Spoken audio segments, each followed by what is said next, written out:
Hi, my name is Steve North, and the title of this talk is An Early Look at Applying Artificial Intelligence to Tales from the Street project videography of street dogs to automate the prediction of canine emotions.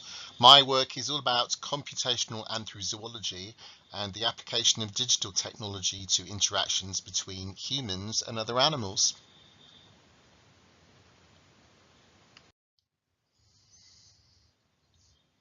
So the title I've given to this project is Digi Tails, Auto Prediction of Street Dog Emotions, and you can go to the EASE website and find out more about it there. The goal is automated prediction of canine emotion by estimating facial expression enabled by the tracking of a user-defined facial landmarks.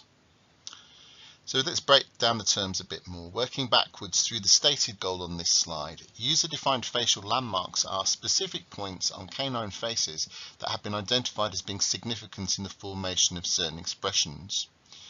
Tracking means that the AI, which is just software running on a computer, has been trained to identify the facial landmarks and to put coloured labels on them in a video. It also creates a data file with the screen coordinates of the labels on a frame-by-frame basis throughout the video. Estimating facial expression, this is an algorithm that I've written that looks at the relative distances between the facial landmarks and also how these distances change from video frame to frame. It then looks to see if any of these relationships between the facial landmarks are indicative of a specific canine expression based on existing research. More on this later. Automated prediction, another bit of my programming, looks at expressions, sometimes in combination but also singly, and looks for a match with 6 basic canine emotions. Once again, this is based on existing research, and there's more on this later.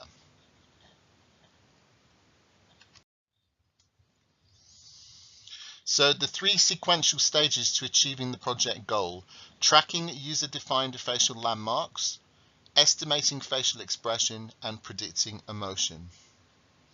Tracking user-defined facial landmarks, this is done by the neural network. This is the artificial intelligence bit. Estimating facial expressions and predicting emotions is handled by my code. So the parts 2 and 3 are handled by my code. So now we're going to briefly think about the motivation for this work within EASE. So EASE has a project called Tales from the Street, and phase 1 of this took place in Romania in 2017, and the fieldwork was conducted to provide an initial assessment of the ways in which humans and free-roaming dogs coexist. Researchers captured many unconstrained video clips of dogs and humans on the streets, in shelters, and even where they lived at motorway services. By unconstrained, I mean that this was not video of non-humans in a controlled environment. Instead, it was chaotic. The dogs were constantly on the move and not necessarily willing to cooperate in the filming process. Conventional observation of canine behaviour and emotional states would be achieved with experienced human observers logging instances either in the wild or more recently from videography. This might or might not be validated through inter-observer reliability testing, often bringing in an expert not directly associated with the current study. Training digital era technologies, AIs, neural networks, etc., to objectively look for behaviours and emotions is not only hugely resource efficient, a machine can watch dogs all day long, it also removes some aspects of the subjectivity. In terms of the Romanian street dogs, an accredited tool capable of spotting and monitoring canine emotion would be used to consider what the dogs really thought about their free-roaming lifestyles. Are they happy, sad, afraid? Did this emotional response differ depending on the environment? Were the dogs at the motorway services happier perhaps than those living in a village, sadder than those living in a shelter? Were all of the shelter environments created equally, or did some work better for dogs? Of course, I'm not claiming that we've reached this level of sophistication. This is just a prototype showing what might be possible if it's the general consensus that it's a good idea. But there is another advantage. We've talked about human observers who are familiar with dog emotions, but what about those who are unfamiliar, afraid, or phobic? There are many situations where humans meet other animals and the humans are wary because they don't know how to read the non-human. For example, where cultural perceptions of animals misidentify them as a threat to human safety, and associated fear reactions may impact on human safety, particularly for children. How do you behave sensibly around unknown dogs? Walkers encountering cows in the countryside, for example. So these are the types of ideas that have inspired me to pursue experimental work in this direction.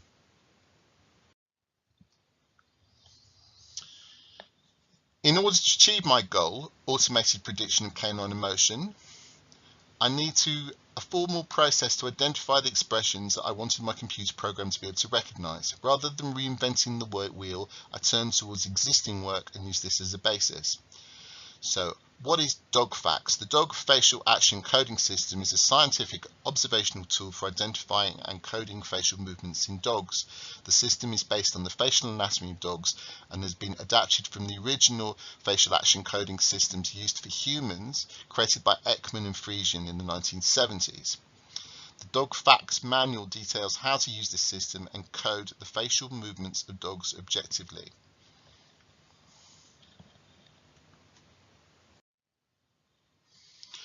I also need a formal process that can convert my canine expressions from DogFax into canine emotions.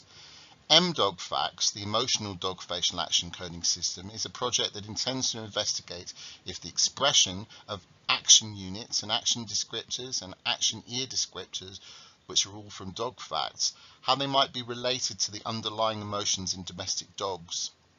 To do this, 24 dogs with different characteristics, lengths of muzzles, carriage of ears were photographed and videoed, and species stimuli were introduced to produce 6 basic emotions. We better not go into the details of how they did that. I'm sure it was horrible. For each emotion, the visual material of 4 dogs was used to analyse which action units were identifiable. Preliminary results suggested that basic emotions in dogs are expressed by specific actions, suggesting the potential utility of MDogFax.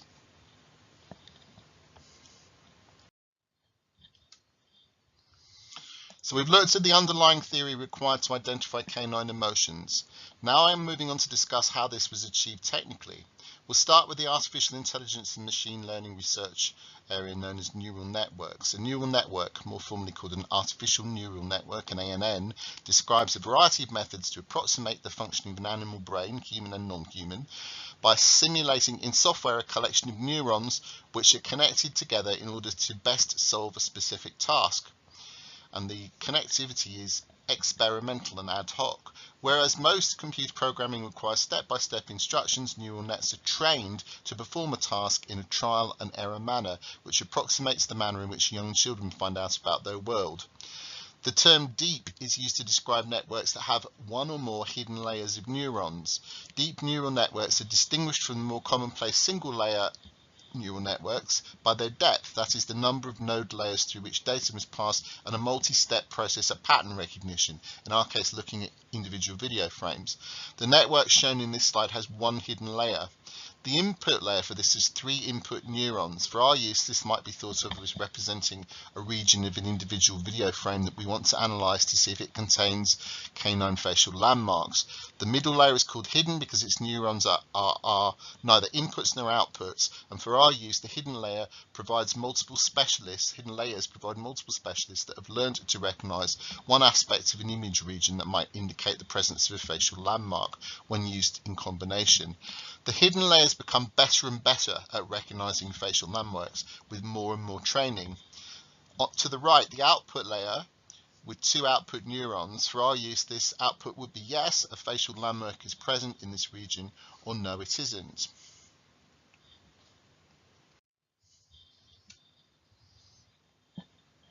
DeepLab Cut. This is an open source toolkit that creates deep neural networks capable of achieving excellent results, i.e. they can match human accuracy with minimal training. Typically sort of 50 to 200 video frames should be enough to get high level of successful identification. They're intended for markerless pose estimation of user-defined body parts with deep learning. So this is in order to usually track animal body parts in some way. They're pre-trained on a massive data set for object recognition, making it easier to teach created networks about new tasks because they already come pre-packed with worldliness. That is to say, they already know about other objects in the world, so they're less likely to make mistakes and more likely to correctly recognize the thing that you're training them on. These are the facial landmarks that I decided to train my DeepLab Cut neural network to recognize and to track from video frame to frame. I worked backwards from the dog facts, action units and descriptors, which we talked about just now, deciding which elements of a dog's face are essential signifiers of specific canine expressions.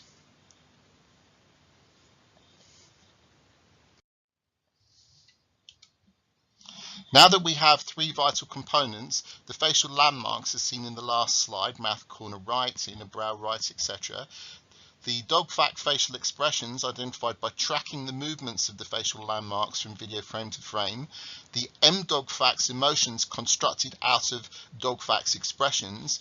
Let's now have a quick theoretical review of how these three elements are brought together in Digi Tails. There's a lot of information in this slide and I'm not expecting you to take it all in, and it might even be too small to see for some of you. But column 1 is the dog facts emotions, our ultimate goal. What emotion is the dog displaying? 2 is the dog facts action units and action descriptors that the dog facts authors associated with the 6 emotions in column 1. Column 3 are the facial landmarks that I defined in order to be able to identify dog facts units in a video as they move from frame to frame, and column 4 are the lines that I use to measure distances between the landmarks in column 3, as they are the key measurements to predict dog facts units and ultimately dog facts basic emotions. This knowledge is embedded into the code that I wrote to process the output from the deep lab cut neural network. So the training of the neural network to identify the facial landmarks, eventually on videos that it hasn't seen before, is implemented by choosing some video clips that will provide examples of those landmarks. The training video clips came from 2 sources. Firstly, the videography of street dogs from the Tales from the Street project, and secondly, video clips of facial action units, action descriptors from the Dog Facts project. The Deep Lab Cut toolkit automatically selects a few frames from each of the supplied video clips. It's clever enough to look for frames that contain real action, a significant difference of pixels relative to preceding and preceding frames. Deep Lab Cut then provides a GUI, a graphic user interface tool, for the human to manually label each of the training frames. This is shown in the current slide. The user selects a facial landmark, Deep Lab Cut calls them body parts, from the right-hand sidebar and then clicks to position a color label on the image. This is an exacting and time-consuming process. I initially labeled approximately 100 frames. So how might the process of training a neural network be explained in terms of the learning in a human child? Say, for example, a mother is teaching a child to identify zebras. The mother shows the child picture cards one at a time. Some of the cards show a zebra, these are called the positive examples, and some cards show a donkey, a horse, a cow, etc. These are called the negative examples. For each card, the mother says, "Is this a zebra?" The child responds and the mother provides feedback with yes or no. A fully trained child will always get the correct answer, yes for zebra, no for anything else. Then the loss is said to be at 0. The child is next tested on cards showing zebras and other animals, but these are cards that the child has not been trained on. The mother's kept them separate from the training cards. Can the child still get the correct response? If yes, then the child is definitely trained. She's been able to generalize her knowledge about zebras in order to recognize other images of zebras that belong in the same set or class. Otherwise, she'd only have become an expert at correctly identifying specific images showing zebras, rather than learning the distinguishing properties of zebra-ness. If the child is unable to show that she recognises zebra-ness, then the mother needs to go back to training, possibly adding into the training cards examples that the child had particular difficulty with recognising, and the process is repeated. And this is the same as for training a neural network. After training comes analysing novel videos. This is where you find out whether the trained neural network can actually generalise beyond its training set. Going back to the mother and child example, this is where the child is asked to look at cards kept separate from the training set to see if she has learned to generalise in her learning of zebra-ness. We're testing to see if our trained neural network can generalise its learning into facial landmarkness. Can it identify facial landmarks for video clips of dogs not used in the training phase? If not, then it clearly needs more training. So the video that we're currently looking at is a novel video clip from the Tales from the Street Phase 1 project to be analysed for facial landmarks. This is not one that was actually used for training. So this is after analysis by our neural network. The clip shows the output video Remember, this is not a clip it was trained on. Analysis of this video clip on an average laptop took about 8 minutes. Its predictions are not 100%, but this was only trained for 100,000 iterations of training. That means going through the training set of labeled up frames and getting feedback from the neural network or the training software to refine it. The recommended minimum is 200,000 iterations. Unfortunately, even 100,000 takes several days on an average laptop, which without some expensive hardware that we currently don't have, a GPU, a graphics processing unit, which would be required. After analysis of a video clip, the next part of the Digi Tails workflow is my own software for processing from facial landmarks to dog facts expressions and then to dog facts emotions. The image on this slide is a visual representation of the deformable facial mesh of separation lines that's generated by my software.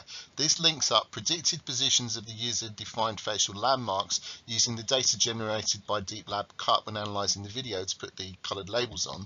This provides frame-by-frame positions of the facial landmarks. For each frame, an algorithm calculates the distances between specific facial landmarks as predicted by our trained DeepLab Cut network. It also calculates the average distances of these lines throughout the video. It then applies a template for what a specific dog fact expression would look like. For example, in a brow razor, looking at the lengths of the lines, adjusting for the average lengths in this video. Then single or combinations of dog fact expressions are mapped to predictions of dog fact emotions. The output from this process is an MP4 video with the same number of frames as the analysed and labelled video, but it depicts the growing or incremental charts with values for the 6 dog fact emotions plotted. So it's similar in appearance to a patient's ECG or vital functions when they're in hospital. A data file is also saved and a still image of the completed chart. So now we're getting the resulting output labelled video alongside the predicted emotions. So this is really the final output from the analysis process. It's looping around and you can see 4 lines for the happy, scared or sad, angry or disgusted and surprised, all using that underlying coding of mine to work from the data that the neural network created. And another interesting example. Couple of observations. The spike in the red happy line on this corresponds with the presence of the dog facts action unit AU12, the lip corner puller. This is when the mouth, the blue label, moves back. The climb and, my algorithm is responding to a decrease in the length of the line, the separation of pinna ear left to mouth corner left, involving facial landmarks pinna ear left and mouth corner left. The climb and plateau in the pink surprised line corresponds with the presence of the dog facts action units EAD102, which are ears abductor, and AD56, which is head tilt right.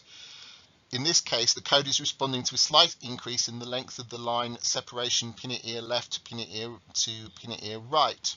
It looks like a fairly small increase, but this is calculated relative to the average length for the video.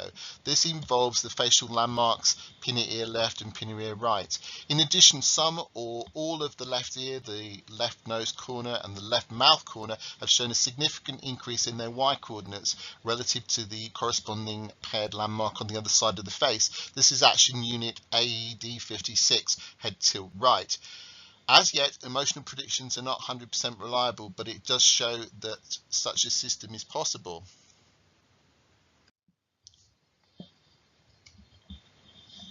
So what next? Well, this is just a prototype, a proof of concept. It's not meant for deployment as currently presented. The network definitely needs some more training. This could be using a graphics processing unit, or there are cloud-based ways to train networks using GPUs that are online. Perhaps we'd need more funding to do that. There's a limitation in it that it makes assumptions about the distances between landmarks and that it's limited to a 2D full face analysis. It doesn't do a 3D face analysis taking into account side profile views and things. Not necessarily a problem though, because we're interested in all the features and their relationships. So this is a 2D process at the moment. Is real-time analysis possible? This is all done afterwards. We take our clips, we process them, and as I said, I think a few seconds of video took about 8 minutes to process at the moment on a fairly typical computer. Could we do it in real time? It is possible, and there are bits of code showing how that might be done with Deep Lab Cut, but right now it can't be done off the shelf, so it would need more consideration and development. So that's about the end of my presentation, and I'm just going to leave you with the little looping video there. It's quite pleasing. I like the shape of his mouth as it moves and the little passing of the lips. It's tracked quite well. So I hope you found it interesting. Thank you for listening.